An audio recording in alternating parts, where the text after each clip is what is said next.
Very good evening. स्वागत है आप सभी का एक बार फिर से।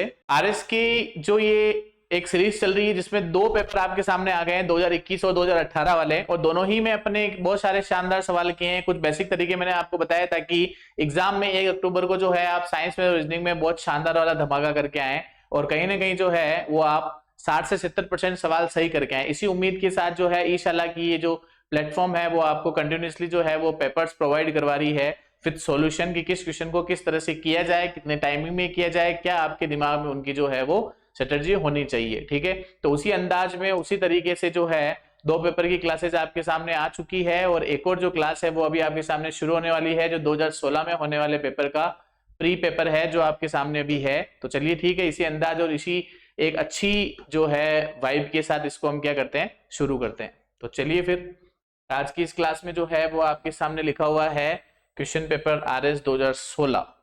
चलिए फर्स्ट क्वेश्चन देखिए आप। बेकिंग सोडा, बेकिंग सोडा जो है उसका रासायनिक सूत्र क्या है? तो वैसे तो बेकिंग सोडा का रासायनिक सूत्र जो है वो क्या है, सोडियम बाइकार्बोनेट। क्या है? Sodium bicarbonate. लेकिन मैं बता दूं आपको कि आपको बेकिंग सोडा पूछे, चाहे आपको इनो का सोडा पूछे, चाहे आपको केक का सोडा पूछे, चाहे फिर आपको जो है वो अग्निशामक वाला सोडा यानी कि जिसमें CO2 गैस निकलती है, ये जो बेकिंग सोडा है इसमें से है वो कौन सी गैस निकलती है? CO2 गैस निकलती है, जो हमारी एसिडिटी को भी क्या कर देती है, कम कर देती है। या फिर आपको इसको रसोई घर का सोडा बोले, या फिर आप इसको क्या बोले, रसोई घर का सोडा बोले। इसमें जब भी कोई पूछा जाए तो वो आपका नाम क्या आएगा? बेकिंग सोडा आएगा। ठीक है, तो इसका फॉर्मूला क्या हो जाएगा? NaSCO3 हो जाएगा। ये कैल्शियम कार्बोनेट लिखा हुआ है। कैल्शियम कार्बोनेट जो है ये आपके चूने का फॉर्मूला है, जिसको अपन ये पानी के अंदर जो है वो अघुलनशील है। बहुत बार पूछा गया है कि कौन सा घुलनशील है, कौन सा अघुलनशील है। ये सोडियम कार्बोनेट है और ये कैल्शियम हाइड्रोक्साइड है। इसको बुझा हुआ चूना भी कहते हैं। चलिए फोटोवोल्टिक सेल, तो सिंपल सा आंसर देखिए, फोटोवोल्टिक सेल तो है ना, इसमें सौर ऊर्जा जो है फोटोवोल्टिक सेल किससे संबंधित है? सौर ऊर्जा से। उच्च गति ग्रामीण ब्रॉडबैंड नेटवर्क से जुड़ने वाला भारत का प्रथम जिला कौन सा है? तो उच्च गति ग्रामीण ब्रॉडबैंड नेटवर्क, ब्रॉडबैंड नेटवर्क का मतलब ये है कि जिस तरह से हम लोग टीवी का कनेक्शन लेते हैं उसी तरह से हमको ब्रॉडबैंड का कनेक्शन लेता है। इसमें हाई स्पीड में जुड़ने वाला जो है वो कौन सा जिला है? तो इसका आंसर क्या हो जाएगा आपका? केरल का इडुक्की जिला जो है वो सबसे पहले जिला। ये तो खैर करंट का सवाल भी हो सकता है, लेकिन मैंने इसको साइंस में ले लिया है। रक्षा अनुसंधान विकास संगठन DRDO ने लुकोस्किन नामक एक औषधि विकसित की है। इसका इस्तेमाल जो है वो किसके उपचार के लिए किया जाता है? तो देखिए लुकोस्किन जो है, इसमें अगर आपको देखो किस हर क्वेश्चन में जो है ना वो कुछ ना कुछ आपको जो है वो हिंट जरूर देगा क्वेश्चन वाला। अब यहाँ पे क्या लिखा हुआ है देखो, ल्यूकोस्किन। तो सिंपल सी बात है, ल्यूकोस्किन मतलब इसका मतलब ये स्किन के डिजीज के लिए काम होने वाली है। और स्किन की डिजीज में से कौन सी वाली है? तो देखिए फेफड़ों का कैंसर स्किन की डिजीज हो नहीं सकता। ल्यूकेमिया स्किन की डिजीज हो नहीं सकता। ल्यूकेमिया क्या है? ल्यूकेमिया एक तरह से होने वाला ब्लड कैंसर है। क्या है? ब्लड कैंसर है। जो हमें WBC जो हमारे ब्लड में पाई जाती है, WBC जो है ये हमारी जो है मदद करती है किसमें? रोग प्रतिरोधक क्षमता बढ़ाने में। किसमें मदद करती है? रोग प्रतिरोधक क्षमता बढ़ाने में। और जब ये रोग प्रतिरोधक क्षमता बढ़ाने में मदद करती है तो इसकी संख्या हमारे शरीर में 4 से 7 हजार होती है। जब इसकी संख्या जो है वो 1 लाख के आसपास हो जाती है तो इस केस में जो है हमें ल्यूकेमिया यानी कि रक्त का कैंसर हो जाता है। तो ये होगा नहीं। तीसरा देखिए ल्यूकोरिया। ल्यूकोरिया जो है ये महिलाओं में होने वाली बीमारी है। महिलाओं में जो है वो योनि में मतलब सफेद पानी आना है ना, जो सफेद पानी जो आता है उस सफेद पानी में जो बीमारी होती है उसको ल्यूकोरिया कहते हैं। और ल्यूकोडर्मा, तो डर्मा यानी आपको पता है त्वचा से रिगार्डिंग जो डिपार्टमेंट उसका होता है डर्मेटोलॉजिस्ट कहते हैं। क्या कहते हैं? डर्मेटोलॉजिस्ट। तो ल्यूकोडर्मा और स्किन, देखो दो दो आपको यहाँ पर क्या दिए गए हैं, दो दो जो है आपको यहाँ पे हिंट दिए गए हैं। निम्नलिखित जोड़े सम्मिलित करिए। इसमें 4 अलग अलग तरह के आपको दे रखे हैं, इसमें आपको बताने की कौन सा क्या है। तो देखिए आपको कुछ भी ध्यान नहीं रखना। SLV3 जो है वो रोहिणी है। ASLV जो है वो स्रोत C है। ध्रुवीय उपग्रह प्रक्षेपण PSLV जो है ये चंद्रयान है। और भू समकालीन उपग्रह जो है ये कौन सा है? GSLV एजुसेट है। तो लास्ट वाले में D, फिर A, फिर C और B। तो आंसर A हो गया। जो है SLV कौन सा है? रोहिणी। ASLV क्या है? स्रोत C। PSLV में क्या आ जाएगा? चंद्रयान फर्स्ट। और GSLV क्या हो जाएगा आपका? एजुसेट हो जाएगा। निम्नलिखित में से कौन सी एक भारतीय नौसेना की नाभिकीय ऊर्जा द्वारा संचालित पनडुब्बी है? तो इसका आंसर क्या हो जाएगा? INS चक्र। नाभिकीय ऊर्जा इसमें विखंडन और संलयन से हमको ऊर्जा प्राप्त होती है। तो उस ऊर्जा से प्राप्त में कौन सा जो है वो पनडुब्बी जो पानी के अंदर चलने वाले हैं, समुद्र के अंदर चलने वाले जहाज है, तो उसका आंसर क्या हो जाएगा? INS चक्र। क्या आंसर हो जाएगा उसका? INS चक्र। निम्नलिखित में से भारतीय वायुसेना का कौन सा विमान हवा से हवा में पुनः ईंधन भरने का कार्य करता है? तो दो ऑप्शन आपको इसमें सेम दे रखे हैं, इल्यूशन 1176, इल्यूशन 1178। तो निम्नलिखित में से भारतीय वायुसेना का जो वायुयान जो है वो हवा के अंदर ही जो है वो दूसरे वायुयान में क्या भर देता है? ईंधन भर देता है। उसका आंसर क्या हो जाएगा आपका? इल्यूशन 1178। चलिए, ये काफी अच्छा सवाल है।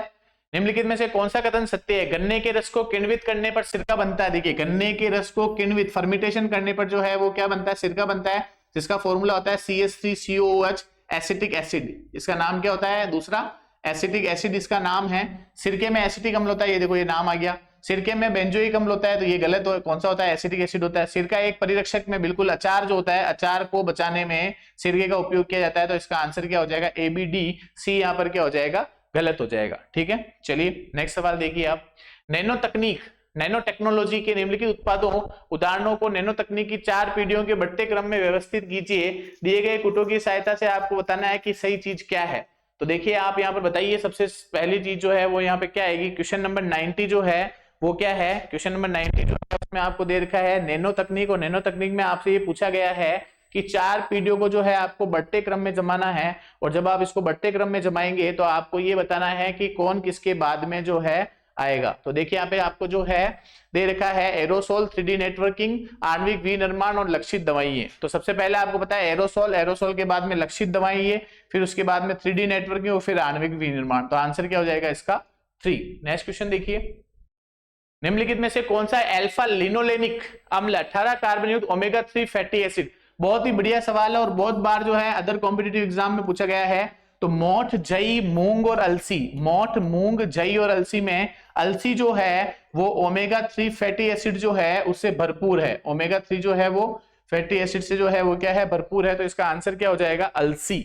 अलसी जो है वो बिल्कुल बारीक जो है, यानी कि आपको जो है वो जो मिर्ची के जो बीज आते हैं उस बेस पर मिलेगा आपको, वो जो बीज होते हैं उस आकार में। ठीक है, चलिए नेक्स्ट क्वेश्चन देखिए आप। नेक्स्ट क्वेश्चन में देखिए आपकी निम्नलिखित कथनों पर विचार कीजिए। निम्नलिखित कथनों में विचार में आपको ये बता रखा है कि सर्वप्रथम व्यावसायीकरण किए जाने वाला आनुवांशिक रूप से अभियांत्रिकृत फसल उत्पाद फ्लेवर सेवर टमाटर क्या है? दूसरा लिखा हुआ है फ्लेवर सेवर के पके हुए फल अधिक अवधि के लिए दृढ़ रहते हैं एवं पौधे पर पकने के बाद बाजार में स्थानांतरित किए जा सकते हैं। और तीसरा लिखा हुआ है फ्लेवर सेवर में पके हुए फलों में रंग होता है किंतु पौधों पर पके फलों जैसे पूर्ण सुरुचिक सड़नी का अभाव होता है। तो देखिए फ्लेवर सेवर टमाटर है क्या, पहले ये समझिए आप। तो फ्लेवर सेवर टमाटर जो है ये हमारा बायोटेक्नोलॉजी का सवाल है। फ्लेवर सेवर टमाटर बायोटेक्निक यानी कि इंजीनियरिंग यानी कि आनुवांशिक अभियांत्रिकी, जेनेटिक इंजीनियर, आनुवांशिकी अभियांत्रिकी का ये सवाल है। जिस तरह से हम लोग जो है चावल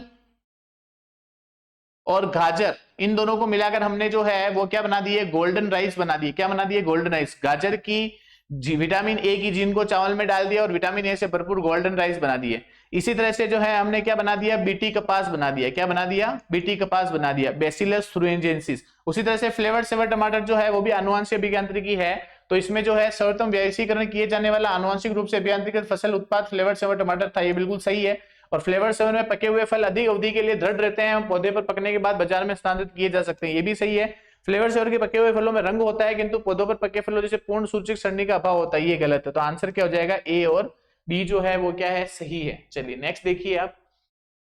हरे फलों को कृत्रिम रूप से पकाने के लिए कैल्शियम कार्बाइड का प्रयोग किया जाता है क्योंकि ये उत्पन्न करता है एसिटिलीन। देखिए एसिटिलीन जो है वो क्या करता है? फलों को पकाने में मदद करता है। एसिटिलीन क्या करता है? फलों को पकाने में मदद करता है। फलों को पकाने में क्या करता है? मदद करता है। ठीक है। अब यहाँ पे ऑक्सिन जो है वो एक पादप वृद्धि हार्मोन है। ऑक्सिन जो है वो क्या है? पादप वृद्धि हार्मोन है। पादप वृद्धि हार्मोन है। ठीक है। और मिथाइलिन और फ्लोरिजिन जो है ये अलग है। एसिटिलीन जो है ये क्या करता है? फलों को पकाने में मदद करता है। Carbon dioxide, nitrous oxide, chlorofluorocarbon और मीथेन गैसों का ग्लोबल वार्मिंग के प्रति आपेक्षिक योगदान क्या है? तो आप CFC में क्लोरोफ्लोरोकार्बन इसकी फुल फॉर्म याद रखिए। साथ साथ में आप यह ध्यान रखिए ग्लोबल वार्मिंग के लिए जो है मॉन्ट्रियल प्रोटोकॉल 1987 में बनाया गया। साथ आप ये देखिए कि ओजोन दिवस जो है वो कब मनाया जाता है? 16 सितंबर को मनाया जाता है। ठीक है। CFC पर जो है हम लोगों ने क्या लगा दिया? बैन लगा दिया गया है। ये एक प्रशीतक गैस है। अब यहाँ पर देख रहे सबसे ज्यादा कार्बन डाइऑक्साइड मेथेन, मेथेन के बाद में N2 और फिर CFC।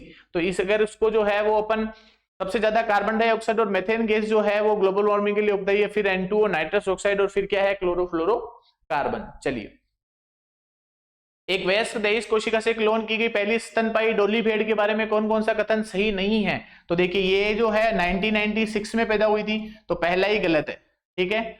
दूसरा, डोली की मृत्यु 2003 में हुई थी, सही है। स्कॉटलैंड में पैदा हुई थी, सही है। फेफड़ों की बीमारी के कारण मरी थी, सही है। तो डोली 1998 में ना पैदा होकर जो है वो किसमें पैदा हुई थी? 1996 में पैदा हुई थी। पशुओं में दुधारू गौ के अन्नपूरक भोजन के रूप में प्रयुक्त जैव उर्वरक कौन सा है? तो ये एजोला है, ठीक है, ये एजोला है, क्योंकि बाकी जो ये एजेटोबैक्टर, राइजोबियम और एस्परजिलस जो है ये तीनों जो है वो दलहनी फसलों में काम आते हैं। किसमें काम आते हैं? दलहनी फसलों में, दलहनी फसलों में जड़ों में N2 को NO3 में बदलने में काम में आते हैं, नाइट्रेट में बदलने के लिए, ठीक है। तो अजोला जो है वो क्या है? एक जैव उर्वरक है। निम्न में से किस बीमारी के लिए ट्राइवोलेट के स्थान पर बाइवेलेट ORV? ORV का मतलब ये है कि बच्चों को जन्म के समय जो अपन टीके देते हैं वो टीके जो है वो ये है। तो पहले सरकार जो है वो सबके टीके देती थी। पोलियो जो है वो हमारे लिए क्या है? OPV है, मतलब हमको डायरेक्ट मुंह के अंदर जो है वो पोलियो दवाई पिलाई जाती है, ठीक है। और मलेरिया जो है ये प्रोटोजोआ से जनित बीमारी है। इसका जो है अभी पहले भी क्वेश्चन आया था कि मादा एनाफिलिस से होता है। डिफ्थीरिया का टीका ऑलरेडी हमको लगता है। टाइफाइड का टीका जो है वो स्टार्ट हो गया है, तो ट्राइवेलेट ना देके उसकी जगह बाइवेलेट ORV देने का निर्णय भारत सरकार ने लिया है। किस बीमारी के लिए? टाइफाइड के लिए। अब ये थोड़ा सा जो है आपकी रीजनिंग की तरफ आते हैं हम। कठिन परिश्रमी व्यक्ति के लिए पहुंच से बाहर कुछ भी नहीं है, बिल्कुल सही बात है। ये तो परिकल्पना कह रहा है कि एक कठिन परिश्रमी व्यक्ति सब कुछ प्राप्त कर सकता है, सही। जो कठिन परिश्रम नहीं करते वो कुछ भी प्राप्त नहीं कर सकते, तो ये तो गलत है, क्योंकि है ना, जो नहीं करते हैं वो कुछ तो प्राप्त कर ही सकते हैं। तो कठिन परिश्रम सब कुछ प्राप्त कर सकता है, तो इसका आंसर क्या हो जाएगा? केवल एक जो है वो क्या है? सही है, ठीक है। वाहन चलाते समय क्या मोबाइल फोन के उपयोग पर प्रतिबंध होना चाहिए? बिल्कुल होना चाहिए, ठीक है। तो केवल एक मजबूत है। सभी फल पेड़ है, कोई फूल पेड़ नहीं है। तो सभी जो फल हैं, सभी जो फल हैं वो क्या है? सभी जो फल हैं वो पेड़ हैं। सभी जो फल हैं वो क्या है? पेड़ है। कोई फूल पेड़ नहीं है। कोई फूल जो है वो क्या नहीं है? पेड़ नहीं है। कोई फूल फल नहीं है, तो कोई फूल जो है वो फल नहीं है, ये तो सही है। कुछ पेड़ जो है वो फल है, कुछ पेड़ जो है वो क्या है? फल है, ठीक है। तो दोनों ही अनुसरण कर रहे हैं, तो दोनों ही सही है। चलो नेक्स्ट देखो। यदि वह बुद्धिमान होता तो वह नेट परीक्षा उत्तीर्ण कर लेता। नेट परीक्षा में उत्तीर्ण होने के लिए उसे बुद्धिमान होना चाहिए, ऐसा जरूरी नहीं है। वह नेट परीक्षा में उत्तीर्ण होगा, तो दोनों ही गलत है, न तो एक और नहीं दो।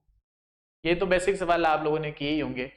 1039224734554663 का अगला पद क्या होगा? तो चलो देखो, 1 से 2, 2 से 3, 3 से 4, 4 से 5, 0 से 2, 2 से 4, 4 से 6, 6 से 8, 3, 3 से 4, 4 से 5, 5 से 6, 6 से 7, 9, 9 से 7, 7 से 5, 5 से 3, 3 से 1, 5871।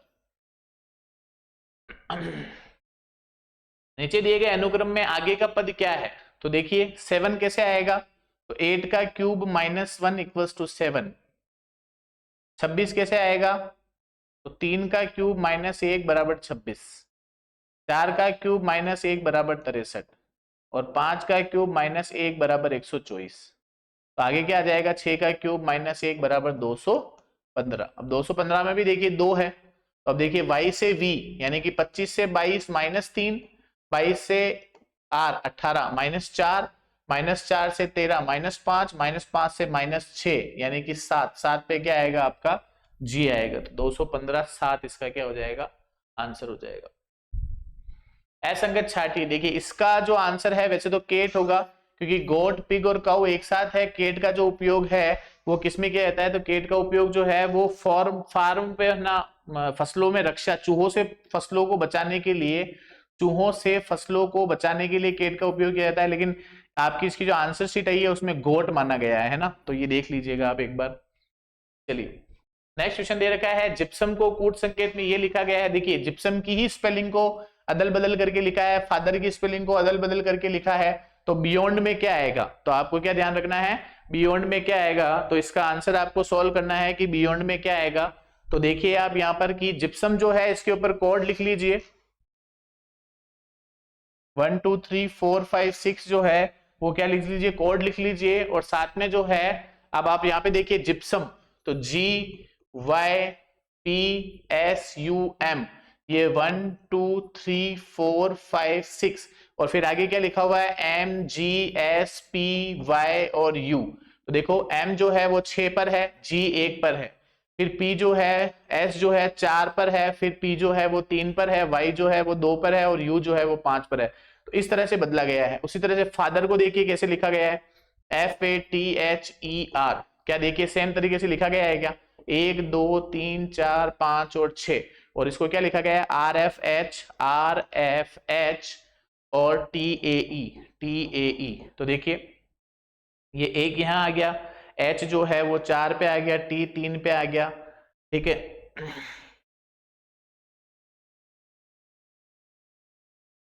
ए जो है वो 2 पे आ गया, आर जो है वो 6 पे, और एफ जो है ई जो है वो 5 पे। तो देखिए सेम इसी तरह से लिखा गया है, ठीक है। तो आपको बियॉन्ड को लिखना है BEYOND, BEYOND। तो 1 2 3 4 5 और 6, तो चेंज कैसे करेंगे इसको अपन, 6 1 4 यानी कि 6, यानी कि डी सबसे पहले, फिर 1 यानी कि बी, फिर उसके बाद में 4, 4 का मतलब ओ, फिर उसके बाद में 3, 3 का मतलब पी, ठीक है। फिर ए 2, 2 का मतलब हो गया ई, और फिर 5 का मतलब क्या हो जाएगा एन।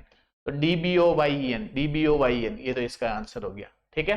कुछ भी नहीं है, देखो सिर्फ 1 2 3 4 5 से गिनती लिखो, फिर देखो किसको कहाँ लिखा हुआ है, 1 2 3 4 5 से गिनती लिखो, फिर देखो किसको कहाँ लिखा हुआ, उस आधार पर इसका क्या हो जाएगा, आंसर आ जाएगा।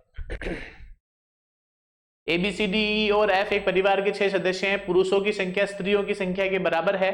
तो देखिए 6 सदस्य हैं, पुरुषों की संख्या स्त्रियों के बराबर है, 3 मेल है, 3 ही फीमेल है, ठीक है। परिवार में एक पति पत्नी की जोड़ी है, एक पति पत्नी की जोड़ी है, ए और ई एफ के पुत्र हैं। ए और ई जो है वो, ए और ई जो है वो एफ के क्या है, पुत्र हैं। तो ये भी पुत्र है यानी कि मेल, और ये भी पुत्र है यानी कि मेल, ठीक है। और ए बड़ा है, ए जो है वो क्या है, बड़ा है। डी 2 बच्चों की माता है, डी जो है वो 2 बच्चों की माता है, इसका मतलब ये दोनों लोग लुगई हैं, पति और पत्नी, सीधा सीधा दे रखा है कि एक पति पत्नी की जोड़ी है। एक पुत्र और एक पुत्री, तो देखो एक पुत्र और एक पुत्री, ए का पुत्र बी है, ए का पुत्र, ए का पुत्र बी है, तथा अब तो ये पूछा कि ई की भतीजी कौन है, ई की जो है वो भतीजी कौन है, तो ई की जो भतीजी है वो कौन हो जाएगी। तो देखिए कौन कौन इसमें बच रहा है, ए हो गया, बी हो गया, ठीक है। तो आंसर क्या आ जाएगा, सी, क्या आ जाएगा, सी। सी जो है वो ई की क्या हो जाएगी, भतीजी हो जाएगी। ये तो सिंपल सा सवाल है, डायरेक्टली दिख रहा है, ये इसका आंसर हो जाएगा, ये एज इट इज ऐसा आएगा तो ये इसके अंदर सेट हो जाएगा, तो आंसर क्या हो जाएगा, सी। 60 लीटर दूध के मिश्रण में दूध और पानी का अनुपात 5:3 है। तो सिंपल सा क्वेश्चन है, देखो 60 लीटर टोटल मिश्रण है जिसमें दूध और पानी है, क्या है, दूध और पानी है। ये दूध हो गया, ये पानी हो गया। अब दूध जो है वो कितना है, 5 है, तो 5 और 3 8, 60 में 8 का भाग दीजिए, 60 में 8 का भाग देंगे तो 8 7 56, और 8 पंजे 40, 7.5। इसका मतलब 60 लीटर में से जो है 7.5 यानी कि 7 पंजे 35, 37.5 तो दूध है, और पीछे कितना बच गया आपका 22.5, आपका इसमें क्या है, पानी है। अभी कह रहा है अनुपात 1:2 करना है, तो देखिए 37:5 बटा 22.5 में आपको प्लस क्या करना है, पानी मिलाना है। तो मान लीजिए आप पानी जो है वो कितना मिलाएंगे, यहाँ पर x मिलाएंगे, पानी कितना मिलाएंगे, x मिलाएंगे, बराबर 1/2 है ना। तो ये 1/2 क्रॉस मल्टीप्लाई कर लीजिए, तो ये तो हो जाएगा 22.5 plus x is equals to 37.5 को 2 से गुणा किया तो ये आ गया 75। तो यहाँ से x बराबर क्या आ गया, 75 माइनस 22.5, इसको आप माइनस करोगे तो ये कितना बच जाएगा आपके सामने, 52.5, यानी कि 52.5 लीटर आपको उसमें क्या मिलाना पड़ेगा, पानी मिलाना पड़ेगा। 5 दूना 10 प्लस 3 13, 4 दूना 8 प्लस 4 12, 3 दूना 6 प्लस 5 11। 11 इसका आंसर होना चाहिए, ऑप्शन नहीं है इसमें, आपको बोनस दे रखा है। ठीक है, तो आंसर इसका क्या हो जाएगा, 11 हो जाएगा। चलिए, 200 बल्बों को 4 घंटे प्रतिदिन चलाया जाता है और इसका 6 दिन का खर्च 40 रुपए, तो कितने बल्ब 3 घंटे प्रतिदिन जलाए जाने चाहिए ताकि 15 दिन का खर्च 48 रुपए हो। फिर से एक बार इस क्वेश्चन को देखिए आप कि 200 बल्ब जो हैं उनको 4 घंटे प्रतिदिन जलाया जाता है और इसका 6 दिन का खर्च 40 है, तो कितने बल्ब 3 घंटे प्रतिदिन जलाए जाने चाहिए ताकि 15 दिन का खर्च जो है वो कितना हो, 48 रुपए हो। तो चलो देखते हैं इस क्वेश्चन को। ठीक है, तो अब 200 बल्बों को 4 घंटे प्रतिदिन जलाया जाता है तो इसका 6 दिन का खर्च 40 रुपए है। ठीक है, तो इस क्वेश्चन को थोड़ा सा अपन क्या करते हैं, साइड से इसको थोड़ा सा सेट करके फिर सॉल्व करते हैं ताकि आराम से आपको समझ में आ जाएगा। थोड़ा सा अच्छा सवाल है ये। ठीक है, चलिए तो देखिए आप इस क्वेश्चन को। 200 बल्बों को 4 घंटे प्रतिदिन जलाया जाता है तो 6 दिन का खर्च 40 रुपए, तो इसका मतलब 200 इंटू 4 इंटू 6 बराबर 40 रुपए। इसको आप सोल्व करोगे तो 200 को 6 से गुणा कर को 6 चौका 24, 24 को 2 से गुणा किया तो 48। ठीक है, बराबर 40। ठीक है, तो एक बराबर क्या हो जाएगा, तो 4800 बराबर 1/40, यानी कि इसको सोल्व करेंगे तो एक यूनिट जो है 101 रुपया जो है, 1 रुपया जो है वो 120 यूनिट का खर्चा है, यानी 120 यूनिट जो है उसकी रेट कितनी है, 1 रुपया है। अब आगे कह रहा है तो कितने बल्ब 3 घंटे प्रतिदिन चलाए जाने चाहिए ताकि 15 दिन का 48 रुपए हो, तो 1 रुपए में 120 यूनिट चल रही है तो 48 दिन में कितनी चलेगी, तो 48 इंटू 120 करेंगे अपन तो ये आ जाएगा 0 और 12 8 96, 9 और 12 चौक 48, 48 और 9 कितने होते हैं 57, 5760 जो है वो आपके क्या हो गए, यूनिट हो गए। अब ये क्या कह रहा है, 3 घंटे 15 दिन के हिसाब से। ठीक है, तो अब आपको कुछ भी नहीं करना है, 5760 जो है इसमें आप क्या करो, 15 और 3 का भाग दे दो, तो 15 और 3 का भाग दे दिया। चलो तो सॉल्व करते हैं इसको, 3 से इसको काटा तो 3 एकम 3, 2 और 7 9, 2 0, 1920, 1920 में फिर 15 का भाग दो तो ये क्या आ गया आपका 15 एकम 15, 4 और 2 15, 15 दूना 30, 12 और 0 15 8 यानी 128। ठीक है, तो कितने दिन, 128 दिन अगर जो है वो 3 घंटे प्रतिदिन अगर अपन जो है वो चलाएंगे बल्ब को, तो कितने बल्ब यानी 128 बल्ब 3 घंटे प्रतिदिन जलाएं तो 15 दिन का खर्च कितना आएगा, 48 रुपए। एक बार फिर से देखिए, 200 बल्बों को 4 घंटे प्रतिदिन जलाया जाता है तो इसका 6 दिन का खर्च 40 रुपए आता है, तो अपन ने यहाँ से यूनिट के फॉर्मूले से इसको निकाल लिया, तो अपने को क्या पता चला कि एक जो है यूनिट की रेट जो है वो 120, एक रुपया जो है उसमें 120 यूनिट का बिल, 120 यूनिट बराबर 1 रुपया है, तो 48 रुपए के हिसाब से ये यूनिट हो गए। अब इतने यूनिट अपने को चाहिए, तो इतने यूनिट कब आएंगे, जब हम 128 बल्बों को 15 दिन जो है वो कितने हिसाब से चलाएंगे, 3 घंटे के हिसाब से चलाएंगे। दो विद्यार्थी हैं, एक्स ने वाई के अंकों से 9 अंक ज्यादा प्राप्त किया था, एक्स के अंक दोनों विद्यार्थियों को अंक को जोड़कर 56% से, तो एक्स तथा वाई द्वारा प्राप्त अंक क्या है।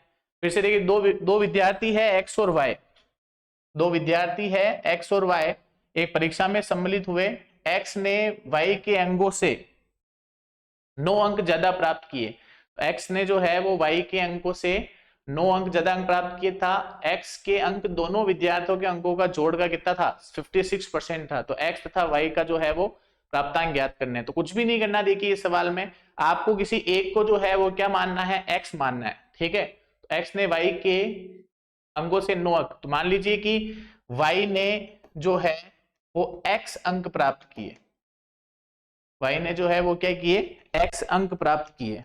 ठीक है, तो देखिए यहां पर एक्स और वाई जो है उसमें सिंपल सा देखिए, यहां आप मान लीजिए कि टोटल अपन 100 मान लेते हैं। ठीक है, तो एक को जैसे मान लीजिए कि 56x अंक मिले और एक को जो है वो 44x अंक मिले। ठीक है, अब 56 मिले, एक को 44 मिले, और वो क्वेश्चन क्या कह रहा है कि x ने y के अंकों से 9 अंक ज्यादा है, मतलब डिफरेंस जो है वो कितना है, 9 है, तो 56x minus 44x equals to 9, तो कितना बच रहा है इसमें से 12, 12x बराबर 9, तो x का मान यहां से कितना आ गया 9/12 यानी कि 3/4। तो ये x की वैल्यू आपके सामने आ गई 3/4। बस ये सवाल ही खत्म। x बराबर 3/4 आ गया, तो 56 का 3/4 निकाल लो। 14 चौक 56, 14 तिये 42, और 56 का ही जो है 44 का 3/4 निकाल लो। 11, 11 तिये 33, 42 और 33 इसका क्या हो गया, आंसर हो गया। नेक्स्ट क्वेश्चन देखो अब आप। समान वार्षिक ब्याज दर से 15,000 का 2 साल के चक्रवृद्धि ब्याज व सरल ब्याज के अंतर जो है वो कितना है, 96 दे रखा है। तो वार्षिक ब्याज दर ज्ञात करनी है। अब ये क्वेश्चन जो है वो पहले भी 2 बार कर चुके हैं, उसमें मूलधन पूछा है, इसमें वार्षिक दर पूछी है। तो देखिए सबसे पहले पीआरटी निकालते हैं अपन। तो SI is equals to 15,000 into 2 into R यानी वार्षिक दर बटा 100। 2 से 2 जीरो कैंसिल, 150 को 2 से किया तो 300 आर। ठीक है, सीआई निकालिए। तो P 1 प्लस R बटा 100 की पावर 2, और यहाँ पे P ऑलरेडी अपने को कितना दे रखा है, 15,000 दे रखा है, और माइनस के 15,000 क्योंकि ब्याज में अंतर निकालना है। चलिए, तो ये आ गया आपका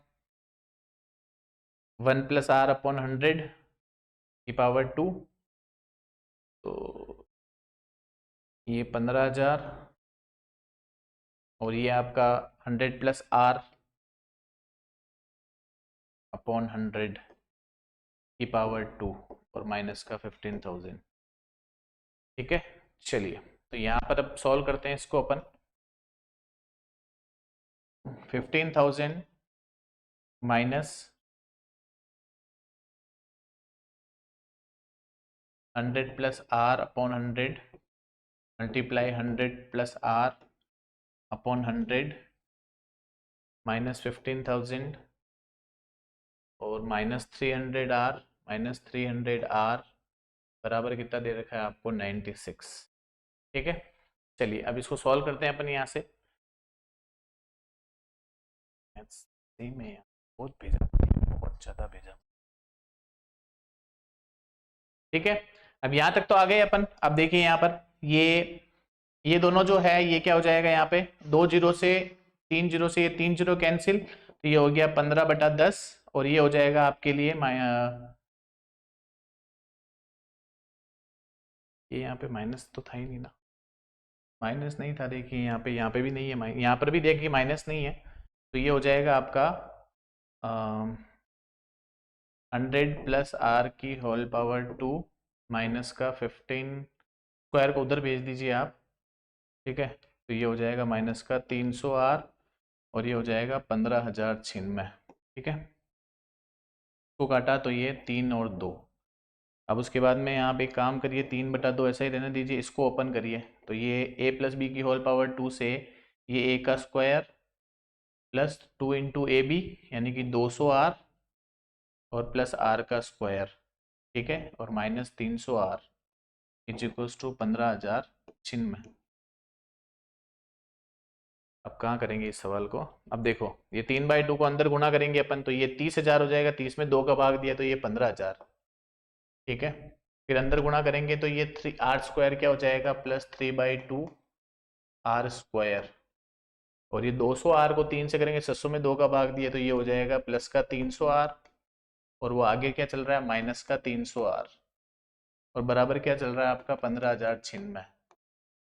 ये 300 R से 300 R कैंसिल, ये 15,000 उधर जाएगा माइनस हो जाएगा, तो ये बच जाएगा 3/2 R स्क्वायर बराबर 96। ठीक है, क्रॉस मल्टीप्लाई करेंगे तो R स्क्वायर बराबर 96 इंटू 2/3, इसको काटा 32 बार, तो ये आ गया आपका 32 दूना 64। तो R स्क्वायर बराबर अगर 64 आ रहा है तो R बराबर कितना आ गया, 8% आ गया। तो ये आंसर हो गया 8%। चलिए देख लेना आप इसको आराम से पॉज करके।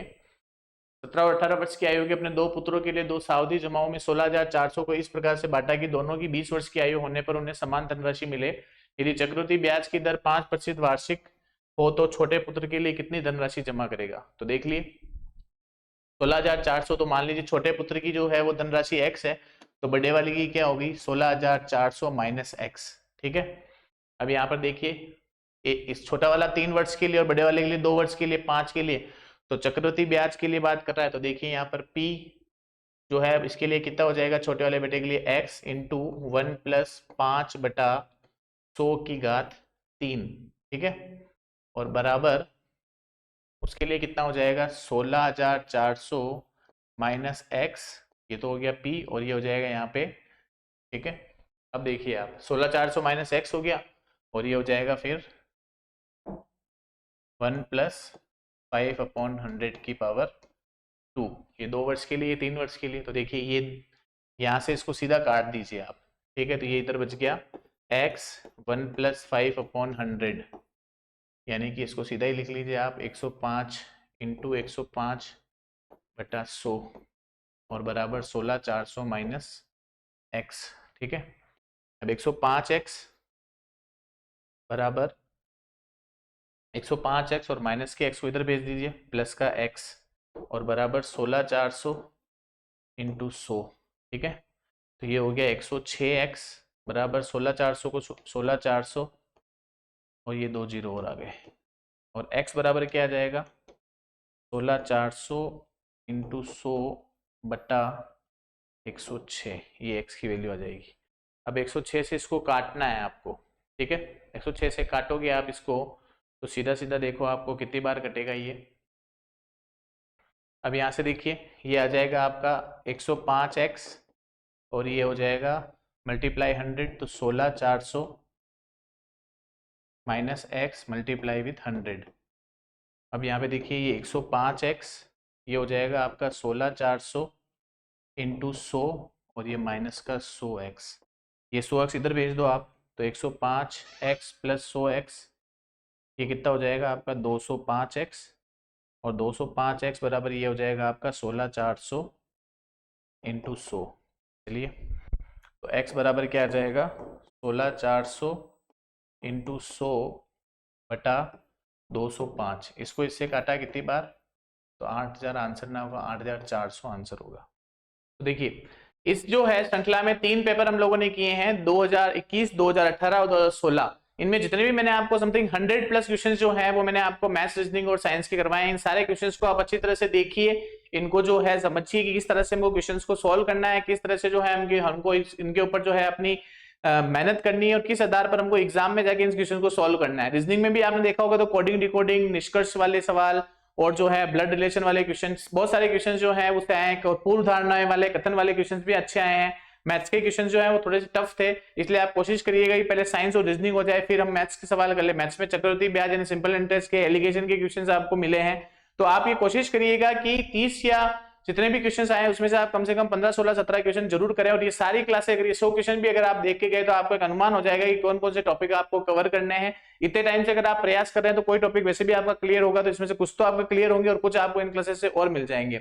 अगर ये पेपर और इसकी आंसर की चाहिए तो डिस्क्रिप्शन में आपके पास में लिंक है, उस पर जाकर आप पेपर और आंसर की डाउनलोड कर सकते हैं। अगर आपने ये क्लासेस देखी है और आपको ये क्लासेस अगर पसंद आ रही है तो आप दूसरों के साथ भी इसको शेयर करिए, ताकि साथ साथ जो है उनके भी जो है ये क्वेश्चन जो है वो क्लियर हो जाए। ठीक है, आपको अग्रिम शुभकामनाएं हैं आपके एग्जाम के लिए। आप इन पेपर्स को देखिए, इनसे जो है एक रिजल्ट निकालिए और उस आधार पर जो है फिर आप पेपर में इन क्वेश्चंस को अटेंड करिए। मेरी ये छोटी सी कोशिश जो है वो आपके लिए काफी काम आए, इसी के साथ जो है ये क्लासेस मैं आपके सामने लाया।